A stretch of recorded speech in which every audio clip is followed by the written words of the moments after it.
Alright, now we're in the Dark World.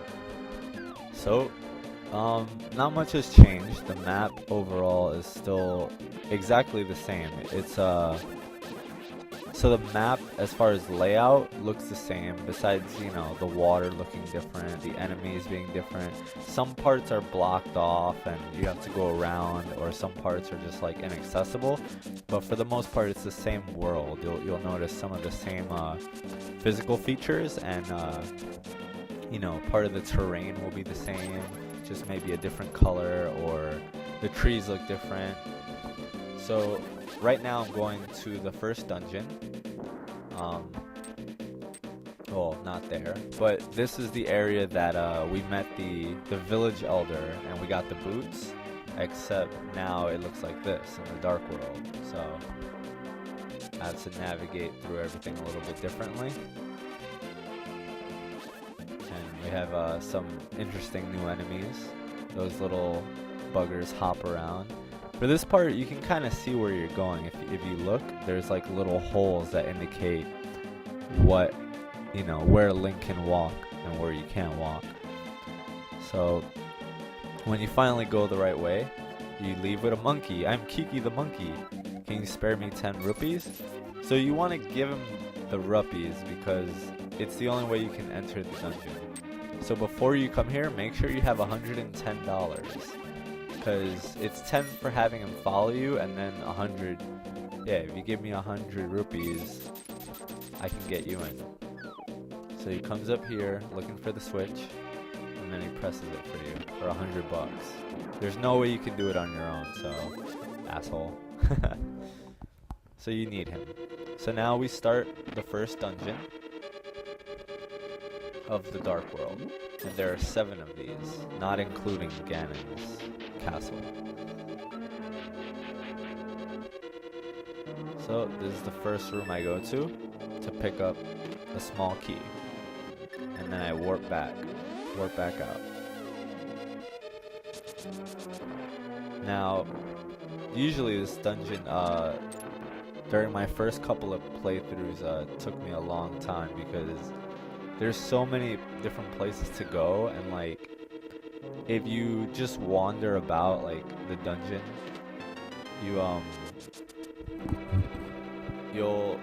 kind of get lost, and you'll have to backtrack a lot. I mean, every playthrough I've done, I've backtracked so many times because I don't know exactly where to go. So I end up going to the same room, and oh, now I got this key, so let me go all the way back over here, and it's kind of like a dead end. So I mean, it's fun though. This game can be really fun, exploring the dungeon, figuring out where exactly to go. So I got us the big key already. Now I'm gonna jump down here and pick up another key.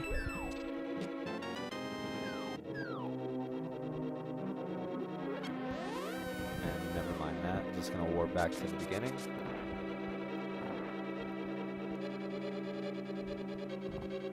So now I can get the item that this dungeon has to offer, and then I can go to the boss fight. There are some items in this game you can completely disregard if you want to just finish it quicker, but for this playthrough I'm gonna get every dungeon item. Oh yeah, the floor starts breaking here, so he pushed me off. So you want to be quick. So I'm gonna leave the room and come back and try again, and just run. And usually if you just run from the beginning, you'll kill that guy. Not gonna bother with that chest, it's not important. And just gonna get some money. Each of those are worth 5. The red is worth 25, green is worth 1. Oh look, an arrow. And a key.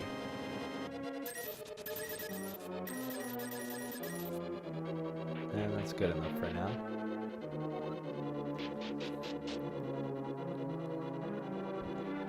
So now I'm gonna come over here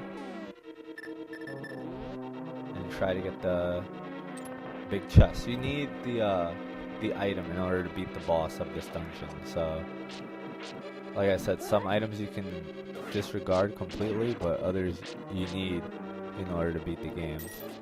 Whoop, I didn't expect that.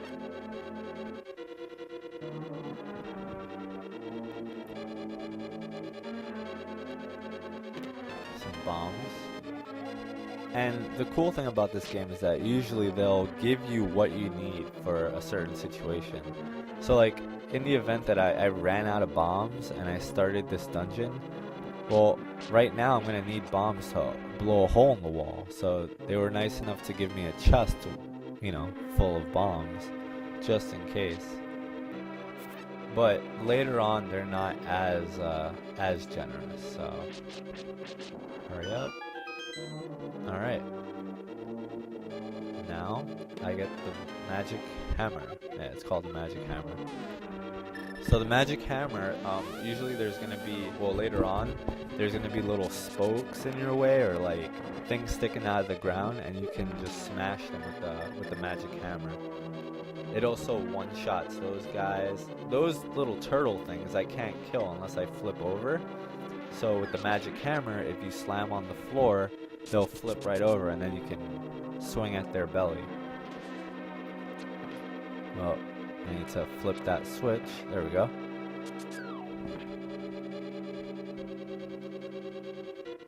And I challenge you to play this game. It's a really fun game. I challenge you to play it and not use my video for reference, or not to use a strategy guide. You can just download an emulator and play the game if you haven't. It's really fun. You can and I think will get lost in the dungeons and spend way more time than you should on each dungeon. But it's so funny that I used to spend, you know, maybe half an hour to an hour per dungeon, when really you only need to spend 5 to 10 minutes on each. So it's really different when you know exactly what you need and don't need and where to go. And now this our friend here, we shoot him in the eye and he opens a path for us. I think that was a pretty neat trick. Little puzzle, which reveals a staircase for us. Sweet. And now I'm gonna use my hammer, because I'm definitely gonna need it to smack these little things down. Alright. Use my key in here. Flip them over and kill them. Simple as that.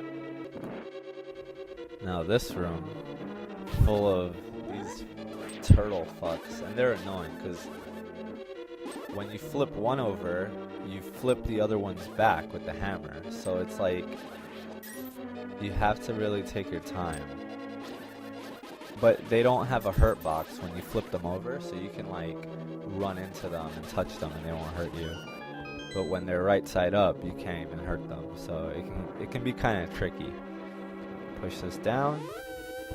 Warp. And it's so funny that like there's certain little, well, I'll say that later. So here's the boss. It's one of those things with the mask on, and you have to use your hammer on him a lot to break his mask off completely. And I hold my sword in front of me so that if I touch him, I get pushed back, so I know he won't hurt me. But because now he starts moving really quickly when his mask is off. And you have to attack the green part on his forehead. And he moves really quickly, so try not to let him touch you, because he deals 2 hearts worth of damage per hit. But he's pretty straightforward, so shouldn't be that tough. And I guess they put those spikes back there so you don't run into hide behind him. But once you kill a boss, those spikes don't hurt you. You can like run into them and touch them, and their hurt box goes away. Well, as soon as you beat a boss, nothing can hurt you, which is pretty cool. And we get the first crystal. 6 more to go. Jay, because of you, I can escape from the clutches of the evil monsters. Thank you. This world used to be the golden land where the Triforce was hidden, but because Ganon, the boss of thieves, wished it, the world was transformed. I'm sure his evil intent was to conquer the light world.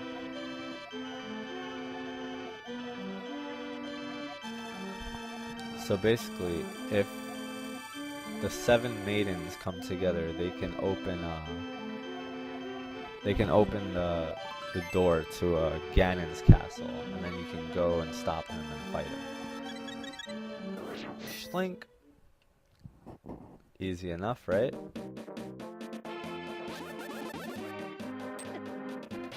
Alright, so we finished the first dungeon. Now there's 6 more. And if you look at your map screen, the same way you would in the light world, where it had indicators on where you should go next, you'll see all the numbered dungeons. It'll be 2, 3, 4, 5, 6, and 7. And you'll see exactly where on the map they are. And what's interesting is that there's nothing stopping me from going to, let's say, the 4th dungeon instead of the 2nd or the 3rd.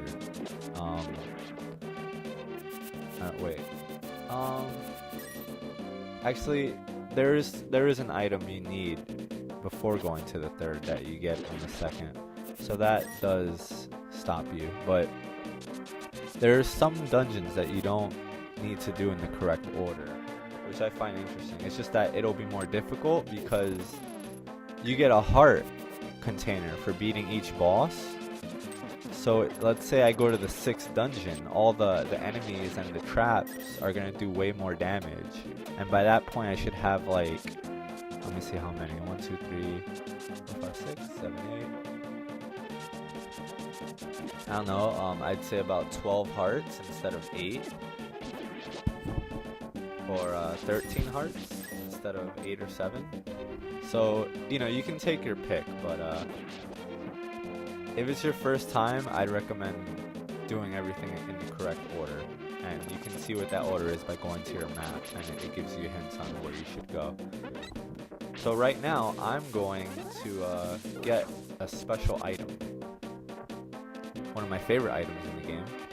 So, there's this guy who used to play a flute here. This is his favorite spot. He used to come here every day and play for the animals. So he wants you to find his flute for him. But it's not in this world. Oops. It's in the light world. And there he is.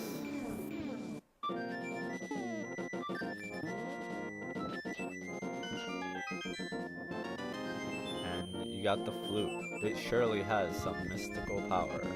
But I think it's just his spirit, and the animals were listening to him play. I don't really fully understand it, but see, I just used the flute and nothing happened. We have to fully unlock its power. So I'm gonna go and do just that. So basically, when you show the that thing that gave me the shovel, when you show it the flute, it asks you to play the song for him, and then when you do, he turns to like a tree or like to stone.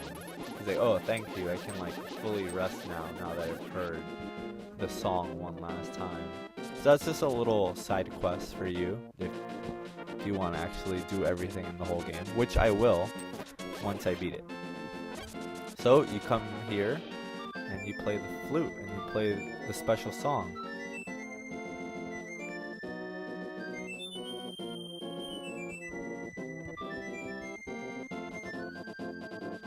And out comes some bird, some ducky that flies around and then leaves. So now let me show you what the flute does. And the bird comes swooping down. And now if you let it take you, it's like fly in Pokemon. You can fly to any spot on the map. So originally, this was the first form of fly. Pokemon stole it from Zelda. So ha! But I think it's pretty cool. It's a really nice way to get around. It's a transport. So you don't have to walk through everywhere in the whole game. So, as I said before, how you can do the dungeons out of order, I'm gonna try and do the 4th dungeon before doing the 2nd or 3rd. I've never really done this before, so I'm gonna give it a try and see how it goes, if it works for me or not. So, normally this is how you would get to the 4th dungeon. You just, those are the Dark World versions of cuckoos, the chickens. So basically, now this is the town, except it's like the Dark World town, so all the houses are messed up and the people look different, and here is the entrance to the 4th dungeon. On your map, it would just have a 4 on it. Oh, and that guy up there, I don't want to mess with him. He's a bully or whatever, so if he runs into you, he steals your money and your items. Like, they just fall out all over the place. But I'm coming into this house really quickly to get some $300. Gonna need that for later on. And I'll go straight to the dungeon at this point. You just pull it and it opens right up. So here goes the 4th dungeon. And this is my 2nd least favorite dungeon. Mostly because of the boss fight. Wait till you see that. So there's a series of mazes and like you're in this weird view where like you're seeing down, like I'll explain what happened. There's this little enemy that it's like some yellow, that thing, if it touches you it turns you into a bunny for a couple of seconds. And the big key's right here. Simple enough. Even though it usually would take me forever to find, but like back in the day, even in high school when I played this on my Game Boy Advance, it took me so long to find. I just wandered around for forever. And so we're already in the main part of the dungeon. We're already close to the boss room also, but this dungeon is a little bit different than all the others, and you'll see why. Whoa. Balls of fire that move on their own. Just getting some items. Moving floor with spikes everywhere. Always your classic go-to. And those toxic cloud things. You can't hit the cloud, but you can hit the bright red form of it. Oops. Alright, there we go. Oh, that was probably the worst time to try and go through out of every time. Ooh, a fairy. Come here. Sometimes the fairies have completely random motion. I'm trying to catch it with my net, but it's randomly being a bitch and not coming anywhere near me. So whatever. And I gotta go flip the switch again because I need access to those pots over there. There we go. Come back down. And get some more items. That's never a bad thing. Step on the switch. And I'll just run through. These enemies are always weird because they move for a while and then they stop. And then you don't know when they're going to start moving again. So, alright. So this part, I blew a hole in the floor. And as you can see, light is shining in from the window. That's very important for the purpose of this dungeon. As I said, it's really, there's a different dungeon. There's no symbol on the floor before you fight the boss. There's no even door like before you fight the boss. And you'll see what I mean in a little bit.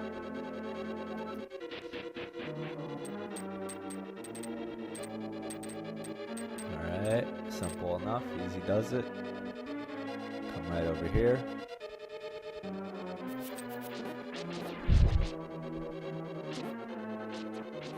Alright, get rid of you. Get a heart.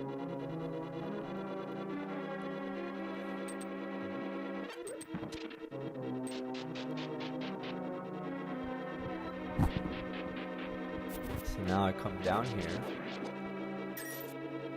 already have the master key, so that means I can open the main chest.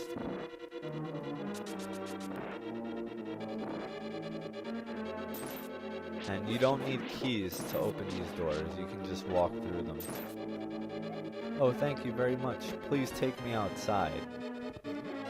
But it's funny because when you try to take her outside, she like stops you. I don't remember exactly what she says, but she's like, "Oh, I think I forgot something," or can you take me back inside? Like, she just doesn't let you leave.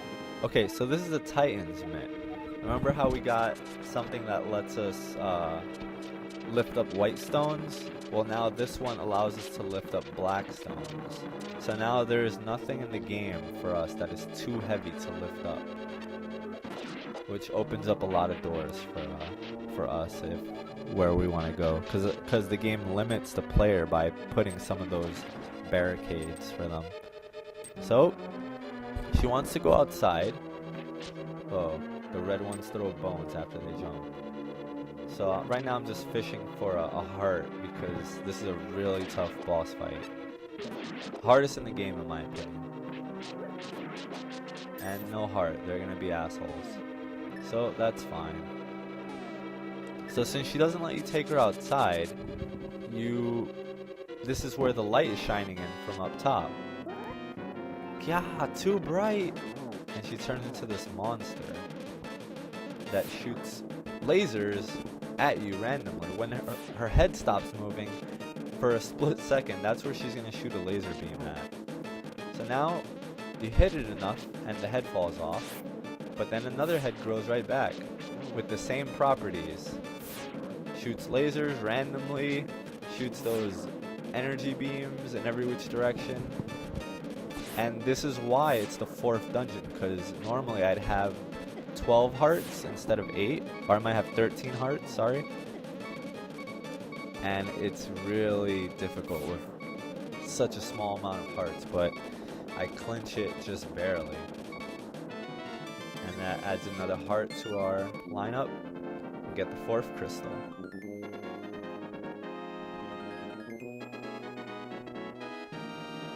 And you don't know how nervous I was, by the way. It's harder than UN Squadron. Jay, because of you, I can escape from the clutches of the evil monsters. Thank you. They all start their speech that way.